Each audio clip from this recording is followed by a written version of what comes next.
ఎవరైతే విద్యను నేర్చుకునేవారో లేక నేర్పించేవారో వారు ఈ కింద పేర్కొన్న దోషములు కలవారై ఉండకూడదు. చూడండి, దోషాలు అంటే విద్య నేర్చుకునేటటువంటి విద్యార్థిలో ఈ దోషాలు ఉండకూడదు.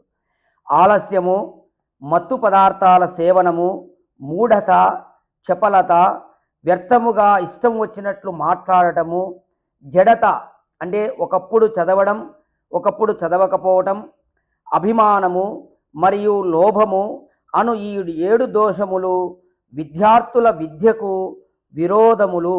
ఎందుకనగా ఎవడినైతే సుఖము కావాలని కోరిక కలదో వాడికి విద్య ఎక్కడిది? మరియు ఎవడు చిత్తము విద్యను గ్రహించుటలో ఇతరులకు గ్రహింపజేయుటలో ఉన్నదో అతడికి విషయ సంబంధిత సుఖము ఎక్కడిది? అందుకని విషయ సుఖములను కోరువాడు విద్యను విడిచిపెట్టవలెను. మరియు విద్యార్థి విషయ సుఖముల నుండి తప్పక దూరముగా ఉండవలెను. లేకుంటే పరము ధర్మస్వరూపమగు విద్య యొక్క పఠన పాఠనము ఎన్నటికీ జరగదు.